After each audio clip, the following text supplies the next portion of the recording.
Dr. Lawton, welcome to Neurosurgery Tales. First of all, I would like to know more about how you fell in love with the science and art of neurosurgery. Yeah, well, it's a long story, but it wasn't my first love. I actually went to medical school to become a heart surgeon. I was in college as a biomedical engineer, and it was during the era of the Jarvik 7 artificial heart, and I thought that was the future of cardiac surgery, and I wanted to go in and do that. It seemed like the perfect way to combine all my interests, and I got turned away from a summer research opportunity in the cardiac surgery lab and had to scramble. I found something in neurosurgery, and from there it was just a circuitous path to my current subspecialization, and it's been a true love ever since. You're obviously a very busy person. Could you describe what a productive day looks like in your life? Oh, well, let's see. Here's my agenda just for the morning. Usually it's about rounds for an hour, reviewing films, seeing patients, then another 2 hours of various administrative meetings, then going to the operating room and doing generally about 3 or 4 cases a day. Um, um, a nice mixture of vascular cases. And then usually I finish around 4 o'clock. I round with my residents for about an hour.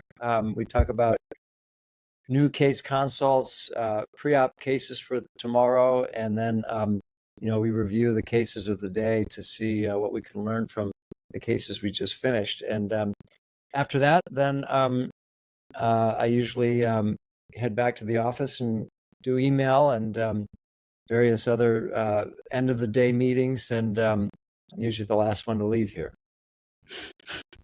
Oh, that sounds really busy. Your series of 7 books has significantly impacted the understanding of vascular malformations. What inspired the specific choice of 7 and the concept of 7 square for your series?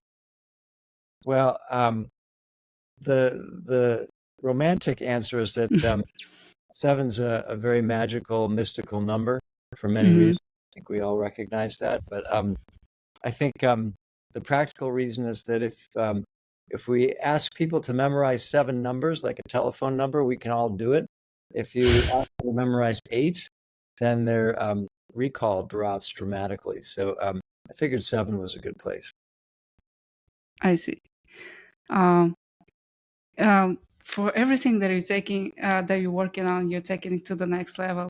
And I was wondering, what is your process of your creative expression on all of those things that you're starting to work on?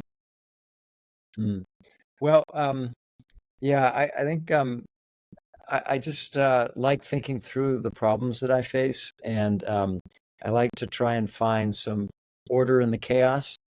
So I think my creative process is first to just sort of ruminate over things, and then I like creative expression, bringing things into the world that didn't exist.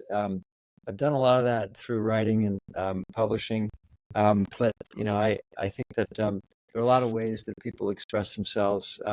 For me, it's I just I like defining problems, looking at data, figuring out a new solution, and writing it up and putting it out there. So I do a lot of thinking, like when I'm riding my mountain bike or trail running, and my creative process is a lot about just defining those problems and having some special moments in the day to kind of think through those things. You have been always in research since your early medical school years. Which of your research contributions do you believe has the most significant impact in the field? Well, if I just look at like citations and papers that have had the biggest prevalence in the literature, I think it's the AVM grading scale. I think some of the other things like maybe my brainstem cav paper that I wrote on basilar apex aneurysms and the learning curve. I mean, I think some of those are my favorites and the ones that have had the biggest impact. But what really matters from a science perspective is hard to say. think we dabble in such a very narrow field, very Mhm. esoteric field, and unfortunately, the work we do has a small footprint in the medical community at large. My favorite paper is actually the one I did as a resident, a senior resident on my research year, where I was looking at angiogenesis in dural AV fistula formation. And I learned how to do bypass surgery when I did that project. And, it's a little known, little cited paper, but it was the most important one for me. Oh, cardiac standstill. This is, I think, one of the most complicated procedures to do, especially in neurosurgery. Um, I know you have done a few of them. What were your feelings and thought process during the very first surgery? Yeah, cardiac standstill is a tough operation, not only because it's the hardest pathology that you have to deal with, but as you can imagine, it's like a circus, and you're in the middle of the three-ring circus. You've got a cardiac surgery team in the room, you've got a neurosurgical team in the room, and you've got a neuroanesthesia team in the room, and everything just crescendos to that critical time when the circulation is stopped and you have to repair the aneurysm. It's very intense. It's probably one of the most uh, anxiety laden experiences you can possibly put yourself in the middle of. And the first time I did it, it was sort of crushing.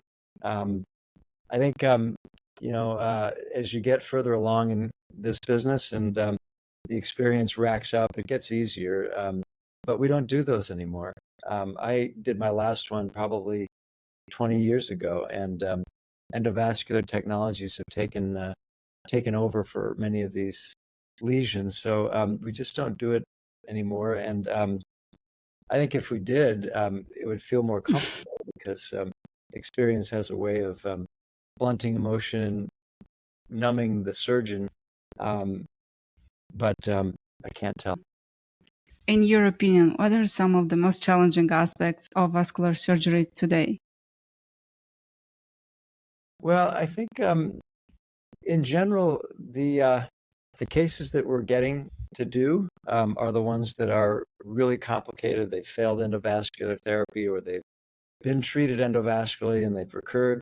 So you're really getting some tough problems to solve. Um, so that's the one thing. You're just seeing a more complicated collection of cases. And then secondly, I think to get through those cases, you have to do some fancy footwork, like bypasses or um, skull base approaches, bigger operations that are harder to do. So I think that those are some of the biggest challenges today, I think. And when you are operating on a complicated case, how do you see yourself and what goes through your mind during surgery? What are you thinking about?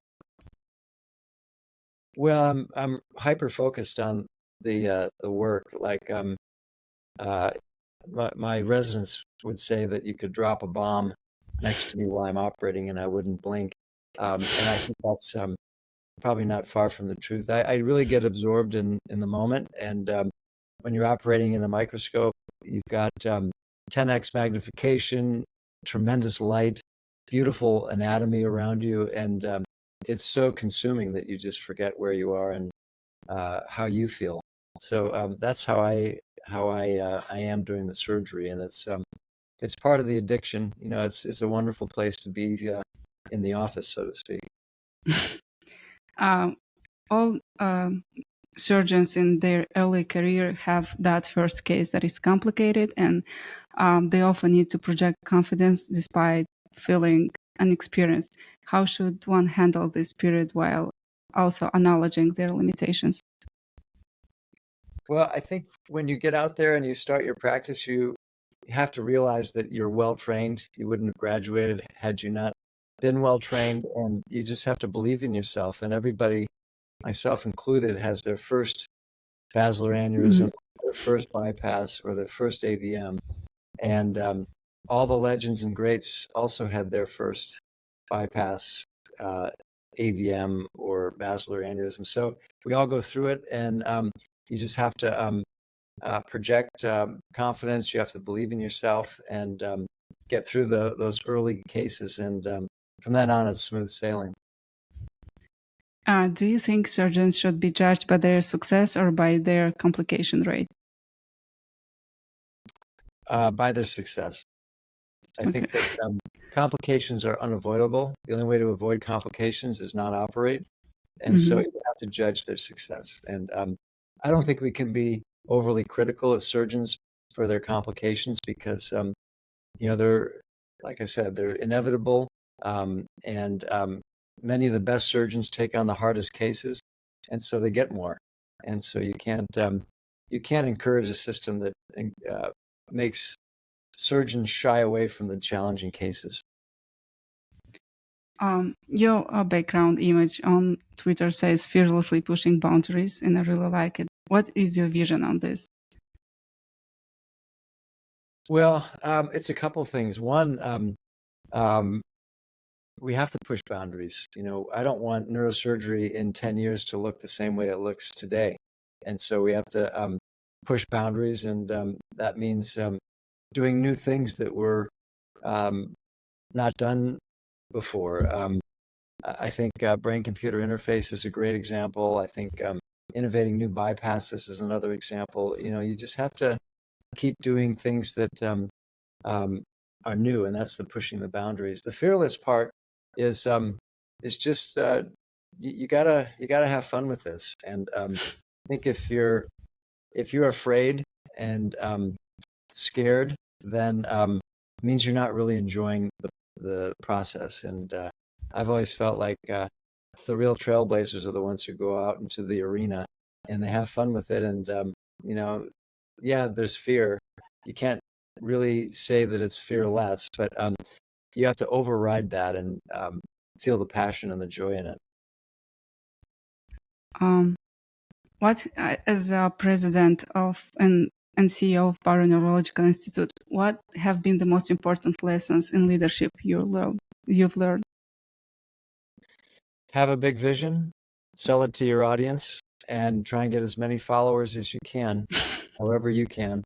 It doesn't help to be a leader without any followers. So um, I think those are the keys. I've enjoyed this idea of having a vision, being able to create a vision, and then leadership is about selling it and getting people to also believe in that. I also have some questions about Neuralink, but I'm not sure if we can talk about that. You can ask, but we'll Hmm. see. We'll see. I can only Okay. go so far. How do you think advancement in AI and neurotechnologies, such as those being made at Neuralink, will fundamentally change what it means to be human? Yeah, I don't think, or I don't see Neuralink or any other brain-computer interface as being something that will change what it means to be human. I see it as a technology that will help people who have deficits or problems that need solving to find those solutions today. We Hmm. can't make quadriplegics walk again or use their hands again. Um, Hmm. uh, we haven't solved that problem, but the brain-computer interface technology that exists today is allowing those same patients who are quadriplegic to drive their computers, drive a robotic arm or leg, and Hmm. that to me is absolutely why we're here. So it doesn't change how these patients are human. It doesn't change their humanity, but it dramatically changes the quality of their lives, and that's what we're here for. Yeah, I can agree more. Um, and the last one, when do you anticipate Neuralink technology becoming accessible to a broader patient population or any other? Yeah, well, it's like anything else. We've got to go through a clinical trial. We've got to Hmm. demonstrate safety and efficacy, and once those milestones are proven, then I think it can become widely available to those who are in need. So we're going through the normal pathway, and Hmm. that day will come. And when it does, I think it will change the way neurosurgery is done. The numbers of cases and the types of therapies for patients will dramatically change, and that's super exciting to me. That's for a vascular surgeon who spent his life clipping aneurysms and taking out AVMs, and loving every minute of it.